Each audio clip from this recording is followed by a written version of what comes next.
see Michelle's got it taped here. Michelle's on camera this morning, so thank you very much, Michelle. Good morning if you're joining us on live stream this morning. My name is Phil White, I'm the vicar here, and welcome to Kingsbrook and Broughton Church live stream. We are in the year of If, as I've told everyone here this morning, gathered at Kingsbrook View Primary Academy, and the year of If is the year in which we're seeking to give our faith away, and a faith that also goes down deep. And this month particularly, we're looking at how to share our faith. Today, I'm going to start just a very short time. I'm going to start by simply asking, why give our faith away? Why should we share our faith with other people? Can I just tell you as well what my aim is in this series in November? I want us, all of us, to be better prepared when we get the opportunity to share our faith. Better prepared to be able to do that. That's the first thing. I want you to imagine an insect with antennae. I've got 60,000 bees in my hive during the summer in my beehive, and all their antennae are sort of moving around, they're smelling the air effectively. I want our antennae to be watching for opportunities to share our faith.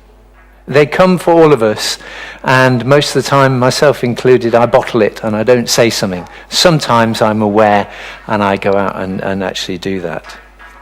And thirdly, I want to talk a little bit about confidence. I've written down here that my aim is that we'll be more confident to share our faith, but I don't actually agree with that. Because unless you're an evangelist, you remember Roger, who was with us for the last year or so. Roger was a born evangelist. He could share his faith with anyone that was moving effectively. And he had confidence to do it. If you're an evangelist, then you will be able to do that very easily. But for most of us who are not evangelists, and maybe you're sitting at home on your sofa thinking, "Ooh, I get nervous about it already." Most of us, we won't have that confidence, and it will always be an element of trust and faith. God, help me in this situation, because I don't know what I'm doing. So confidence, yes and no. I hope you know what I mean by that. So why share our faith? I've got two reasons for us this morning. Roland and Susan, if you could get the verses up, which I think is Matthew 28, 16 to 20. Michelle, you might need to adjust this when it comes up so people can read it. There you go. Let me read it out to you. These are Jesus' last words as recorded in Matthew's Gospel, and it says this: "Then the 11 disciples went to Galilee, to the mountain where Jesus had told them to go. When they saw him, they worshipped him, but some doubted. Then Jesus came to them and said, 'All authority in heaven and on earth has been given to me. Therefore go and make disciples of all nations, baptizing them in the name of the Father and of the Son and of the Holy Spirit, and teaching them to obey everything I have commanded you. And surely I am with you always to the very end of the age.'" A few points to note from that brief passage. Did you notice it said some doubted? Here's Jesus risen from the dead, holes in his wrists and his legs and in his side, and yet some doubted. And yet Jesus' command to all of them was to go and tell people about him, to make disciples. So it doesn't matter how faithful you feel this morning or how doubting you feel, the command, the encouragement is still there. Notice as well, right at the end, that Jesus promises that he will be with us. That should give us confidence to be able to at least have a go. Jesus is with us. And the command, if you notice, was to make disciples and to teach them to obey everything Jesus has commanded. Now, this is going to get a little bit complicated, so mums and dads, if you can help your children as well, if you can get this with them, because we're going to have to talk about this in a moment. Notice that Jesus says, "Go and make disciples in every nation." He says, "Baptize them in the name of the Father, the Son, and the Holy Spirit, and teach them to obey everything I have commanded you." So what he's telling people to do is go out, introduce them to Jesus, tell them about Jesus, and help them to obey everything that Jesus has said. Yeah? So follow Jesus' instructions. Now, this is one of Jesus' instructions. So when I go and tell somebody about Jesus and they decide to follow Jesus for themselves, I have to tell them about this instruction, which is to go and make another disciple. So Jesus is saying here, I want you to make disciple-making disciples. So you tell someone and you say, right, go and tell someone else. And they go and tell someone else. And they go and tell someone else.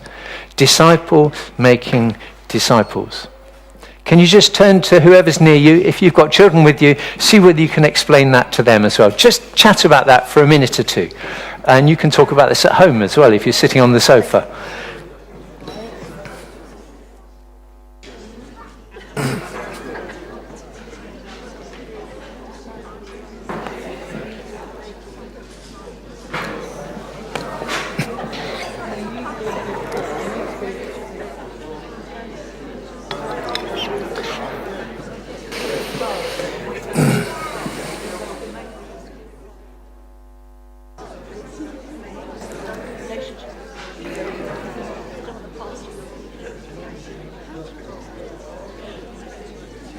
Okay, if I can bring you back again. I tell you, if you're listening at home, it is wonderful to see people of all ages just talking about this. I've got the children and the mums and dads at the back trying to explain it. So that's great. That's the first reason. It was Jesus' command. He told us to do it. Second reason, and I'm going to start this with a question. How did you become a Christian? How did you become a follower of Jesus? Or another question, how did you come to this church? Have a think about it. Any answers? Who would like to share an answer? Eve. Someone told you, okay? Any other answers? Sally, at a youth camp, okay? Eric. By receiving forgiveness. Okay, so it's something that happened in your heart. Yeah. Susan. Arthur Blessed Rally. Some of you will remember him. Any others? Jude. I'm sorry? Born into a Christian family. Mark. Well, there you go. As a child in a railway mission in Carlisle. Susie.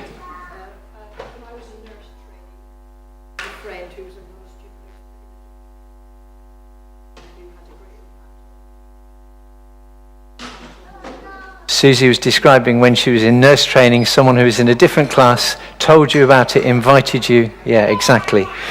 My story. When I was 17, I was bellmaster at our local Anglican church belfry. So I rang bells, campanology it was called. And we had 4 bells and we had great fun. I was the oldest member of my team. I was 17.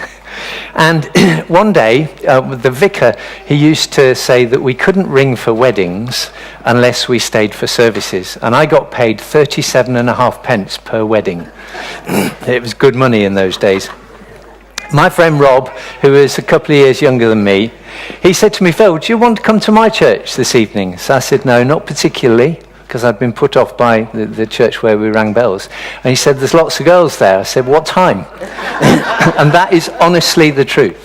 And I went along, and all I can tell you is I was enveloped and I was loved by 60 or 70 teenagers who sat in the balcony each week with their Bibles listening to the sermon. I couldn't believe it, but I was loved by them. Each and every one of us has been told about Jesus or invited along to church or something like that, something that God's done inside us. The vast majority of us have been told about Jesus by somebody else. That is why we should tell other people. Can you turn and explain that to your children or to the person next to you?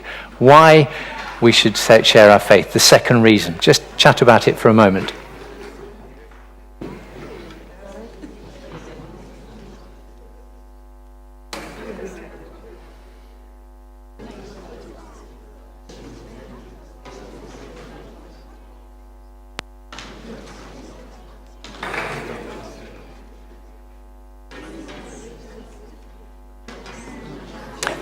Okay, thank you. Someone loved you enough to invite you or to tell you about Jesus.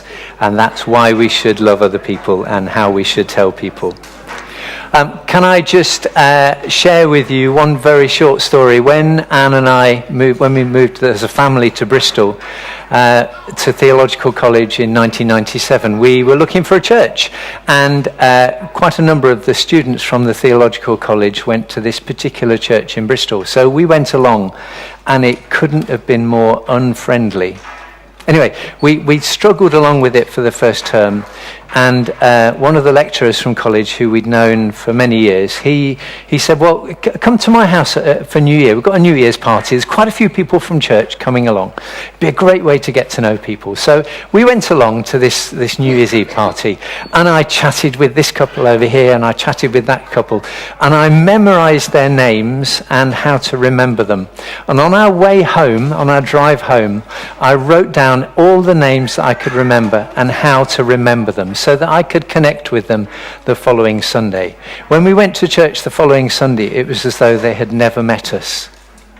They would walk towards us and then skirt round and go to the people behind. It was so unfriendly, it was upsetting, and we stopped going because of that. And I know the reason for that is that there were so many students from Trinity College that went to the church.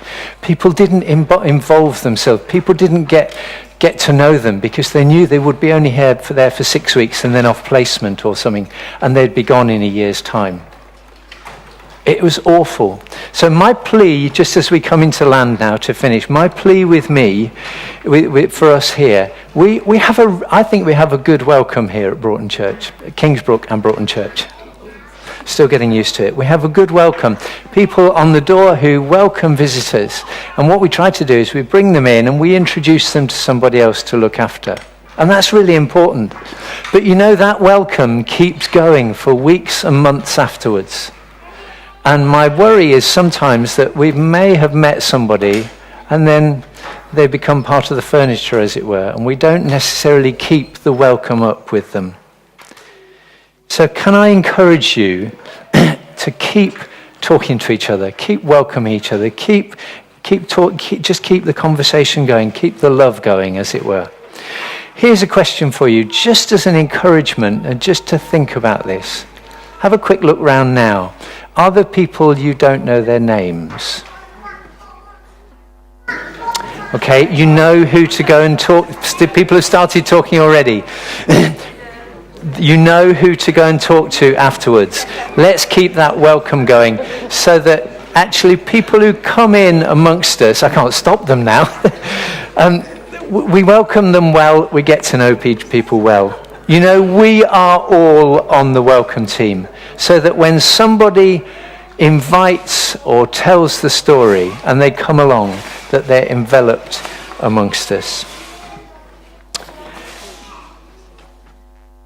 I'm going to finish the stream now because we're going to be doing some different things here. So for those of you on stream, what we're going to do now is we're going to split up into 4 areas in the hall here, and we're going to reflect on what we've heard this morning in different ways. So I'm going to say goodbye to you now. If you want to split up at home in 4 different ways, you can do, but I'll let you think about this. But I'm going to switch this off now. Thank you. Thanks, Michelle. Oh, hang on. Oh, dear.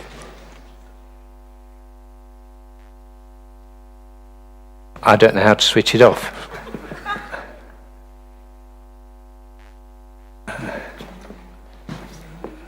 Ah.